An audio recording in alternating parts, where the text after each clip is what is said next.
So you have a bingo scorecard in front of you. How many can you get to call bingo?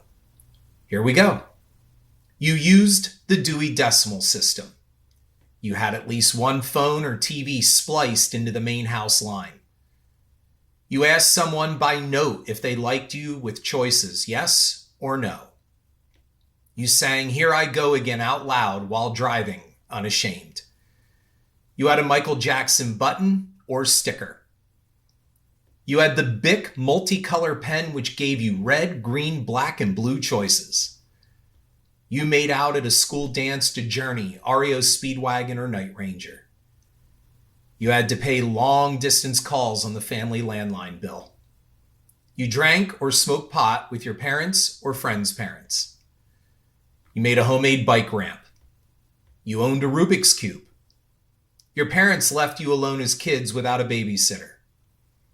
You owned a pair of Jordache, Sassoon, Calvin Klein, or Gloria Vanderbilt jeans.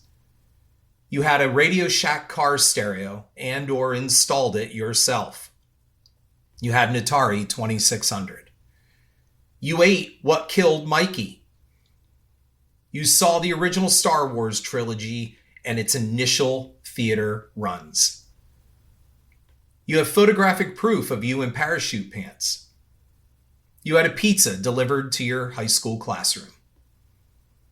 You know what kind of eggs were in Bubble Yum. You made a collect call. You used Aquanet or Sun-In, and it was in your bathroom. You wore underoos. You had a radar detector. You wore clogs shoes. That's your Gen X bingo card. Introduction. X is the lost generation. We're nestled between the self-important boomers who thought they were going to change the world and the millennials and zoomers who thought they were owed it. Born in the late 60s, we came of age in the 80s and were the latchkey kids, the children of divorce who knew how to make ourselves something when mom got home and eked out a place of our own with TV, video games, MTV, and movies. I lived a John Hughes life in high school. The director and writer who gave us films that created a whole subgenre, the 80s teen comedy, and that subgenre was an uncanny reflection of my own social evolution. Does it just seem that way? I was Anthony Michael Hall's Farmer Ted from 16 Candles in elementary and middle school.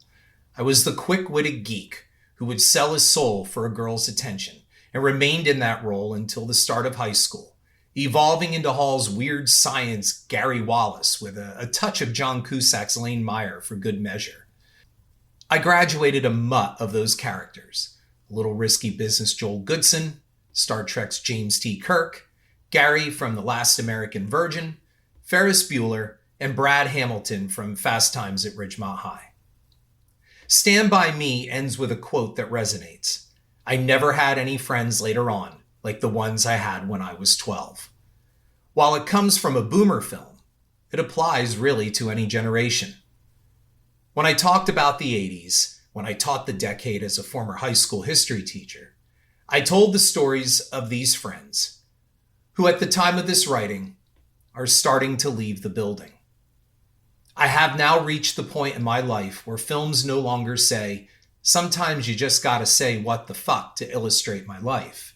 They now say, we seem to have reached the age where life stops giving us things and starts taking them away.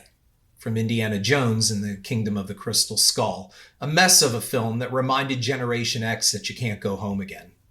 Movies were the backdrop to my life, and it was what I was known for in high school. I always drew comparisons to film, used them as examples, and even got away with showing them in class. I started making movies with my friends in 8th grade and never stopped. Jaws was the movie that made me want to make movies after seeing it on the big screen in 1975. From there, I wrote stories, books, and scripts. My uncle got me a Super 8mm silent movie camera when I was 12, and I was on my way. At the center of it all were my class of 1985 friends, and they elected me their president at the end of our sophomore year, 1983, and my life changed forever. This book is a Valentine to those kids. I am still in close touch with a number of them because they became